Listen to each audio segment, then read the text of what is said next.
அபியும் நானும் அந்த படம் பார்த்துருக்கீங்களா? பிரகாஷ்ராஜ் அப்பாவை நடிச்சிருப்பாரு, திரிஷா மகளை நடிச்சிருப்பாங்க. அந்த படத்தில் ஒரு சீன் வரும். ஒரு மனநலம் பாதிக்கப்பட்ட பெண் ரோட்டில் கிழிஞ்ச ட்ரெஸ்ஸோடு தெரிவாங்க.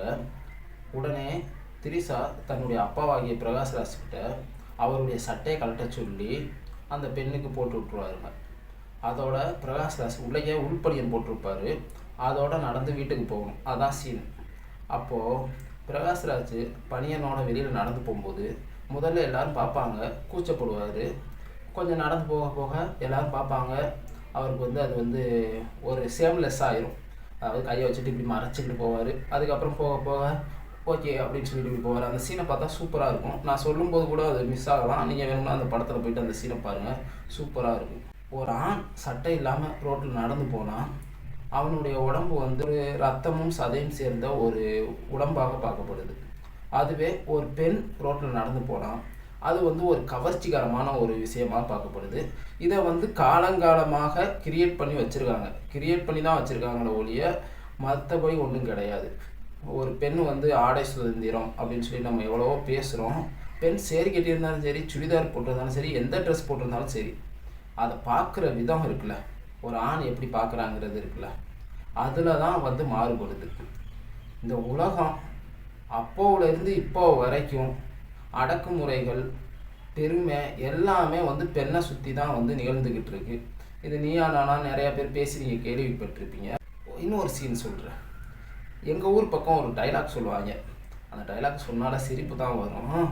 எத்தனை பொம்பளைக்கிட்ட ஒரு ஆம்பளை போனாலும் அவன் ஆம்பளை தான். ஆனால் ஒரு பெண் கட்டினவனை தவிர வேறு எவன்ட்டையாவது போயிட்டா அவளுக்கு பேர் வேறு அப்படின்னு சொல்லுவாங்க.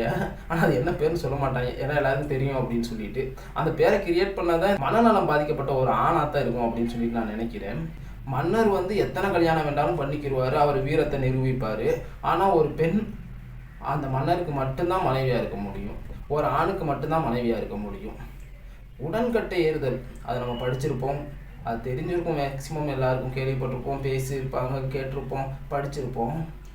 ஆனால் அது எவ்வளோ ஒரு கேவலமான ஒரு செயலாக இருந்திருக்கும் நினச்சி பாருங்கள். இந்த மாதிரி பெண்ணின் மீதே எல்லா அடக்குமுறைகளும் காலங்காலமாக நிகழ்ந்துக்கிட்டு இருக்கு. அதை சொன்னாலும் புரியாது, ஏற்றுக்கிற மனப்பக்கம் யாருக்குமே கிடையாது. எதனால் அப்படின்னா, காலங்காலமாக நீங்கள் பிறந்ததுலேருந்து இப்போ நீங்கள் இந்த வீடியோவை பார்க்குறீங்க, உங்களுக்கு எத்தனை வயசு இருக்கும் இந்த வீடியோ பார்க்கும்போது? ஆனால் நீங்கள் பிறக்கிறதுக்கு முன்னாடி நீங்கள் வயிற்றுக்குள்ளே இருக்கும்போது உங்கள் அம்மாவுடைய மூளையிலேயே அதைத்தான் அவங்க விதைச்சிக்கிட்டு இருக்காங்க. உங்கள் அம்மாவுடைய மூளையிலையும் அதைத்தான் விதைச்சிக்கிட்டு இருந்தாங்க. இப்படி காலங்காலமாக விதைத்து கொண்டு பேசப்பட்டு கொண்டு இப்படித்தான் இருக்கணும் அப்படின்னு சொல்லிட்டு பெண்களை கட்டமைச்சிக்கிட்டு இருக்காங்கல்ல, அது ஒரு கொடிய நோய். பெரியார்கிட்ட ஒரு கேள்வி கேட்கப்பட்டனா, ஒரு பெண் கல்யாணத்துக்கு அப்புறம் இன்னொரு ஆணோட தொடர்பு வைத்து கொள்ளலாமா அப்படின்ற கேள்வி. இந்த கேள்விக்கு அவர் வச்சுக்கலாம் அப்படின்னு சொல்லிட்டார். அப்போது மன்னராட்சியில் இருந்து, மன்னர் காலத்தில் இருந்து ஒரு ஆண் இன்னொரு பெண்ணை வச்சிருக்கலாம், இன்னொரு பெண்ணை கல்யாணம் பண்ணிக்கலாம், ஒரு கல்யாணம் பண்ணியிருக்கும் போதே.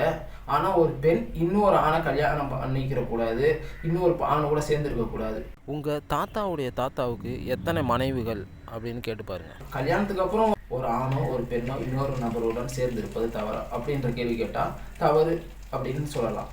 ஆனால் ஒரு பெண் இன்னொருத்தவரோட சேர்ந்துருக்கிறது, நான் ஒரு டைலாக் சொன்னால கிராமத்தில் சொல்லுவாங்க, அந்த டைலாக் இதுக்காகத்தான். பெண்ணை நீங்கள் எந்த விதத்துலாம் ஒடுக்கலாமோ அந்த விதத்துலாம் ஒடுக்கி வச்சிருக்கீங்க. ஆண்றா என்ன, அவங்க எல்லாம் மனுஷ ஜென்மம் இல்லையா? அவங்க எல்லாம் தனி ஒரு மிருக பிறவியா? அவங்க எங்கே வேண்டாலும் மேயிறதுக்கு. அதே மாதிரி இன்ஸ்டாகிராம் சோசியல் மீடியாவில் போஸ்ட் போடக்கூடிய பெண்கள், அதாவது கொஞ்சம் கவர்ச்சியாக போஸ்ட் போடுறாங்க. அதுக்கு முன்னாடி ஒரு விஷயம் சொல்கிறேன் கேளுங்களேன். ஒரு பெண்ணை பிடிச்சிருக்கு, நீங்கள் சைட் அடிக்கலாம், அது தவறு கிடையாது. ஒரு பெண் ஒரு ஆணையோ, ஒரு ஆண் ஒரு பெண்ணையோ சைட் அடிக்கலாம். அவங்கள்ட்ட போயிட்டு அதை சொல்ல, நான் அவங்கள பிடிச்சிருக்கு அப்படின்னு சொல்லலாம். அவங்க அக்செப்ட் பண்ணிக்கலாம், அக்செப்ட் பண்ணாமல் போகலாம், அது செகண்ட் மேட்ரு.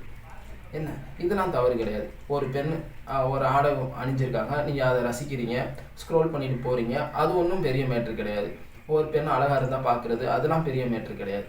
ஆனால் ஒரு அசிங்கமான கமெண்ட், ஆடை கவர்ச்சியாக போடுறாங்க அப்படிங்கிறதுக்காக அவங்க தப்பான பொண்ணு கிடையாது. அதை விட நான் உங்களுக்கு புரியுது மாதிரி சொல்கிறேன். இது உங்களுக்கு புரியுதானு தெரியல. ஒரு பெண் ஆசைப்பட்டு 10 ஆண்களோட உடலுறவு வைத்து கொண்டாலும் நீங்கள் அவங்க மேலே ஆசைப்படும் போது அவங்க உங்கள்கிட்ட வர பிடிக்கல அப்படின்னு சொல்லிட்டாங்கன்னா பிடிக்கல தான். அதனால் அந்த பெண் கெட்ட பெண், இதென்ன அவங்க அத்தனை பேர் கூட பேசுகிற பழகுற, என் கூட மட்டும் ஏன் பேச மாட்டேற, பழக மாட்டேற அப்படின்னா அது அவங்களுக்கு விருப்பம் இல்லை, அவ்வளவுதான். உங்கள் கூட பேசலை அப்படிங்கிறதுக்காக அவங்க கெட்ட பொண்ணோ, அவங்க இப்படிலாம் பண்ணுறாங்கன்றதுக்காக கெட்ட பெண்ணும் கிடையாது. இதை விட எப்படி சொல்ல முடியும் அப்படிங்கிறது தெரியாது. கவர்ச்சியாக உடை அணிகிறது, எந்த உடை போடணும், எப்படி இருக்கணும், எப்படி டான்ஸ் பண்ணணும், எப்படி என்னென்ன பண்ணணும் அப்படிங்கிறது அவங்களுடைய சுய விருப்பம்.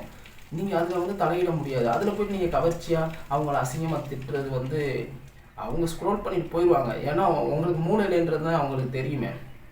அவங்க அந்த கமெண்டை 1000தோட 1 1001 அப்படின்னு சொல்லிட்டு தள்ளி விட்டுட்டு போயிடுவாங்க. மூளை இல்லாதவங்க தான் இப்படி பண்ணிக்கிட்டு இருப்பாங்க அப்படின்னு சொல்லிட்டு. இதனால் என்ன ஆக போகுது? எனக்கு ஒரு பெண்ணுடைய கிட்ட போயிட்டு ஆபாசமாக பேசணும். அவங்களுக்கு பிடிக்குதா அதை பண்ணுறாங்க. அவங்களுக்கு பிடிக்கலைன்னா அவங்களுக்கு பிடிக்கிறத பண்ணிட்டு போகிறாங்க.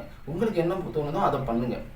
உங்களால் வேற ஒருத்தவங்க, அது ஆணாக இருக்கலாம் பெண்ணாக இருக்கலாம், அவங்க மனசு நோகாதபடி கஷ்டப்படாதபடி என்ன பண்ண முடியுமோ அதை பண்ணுங்கள்.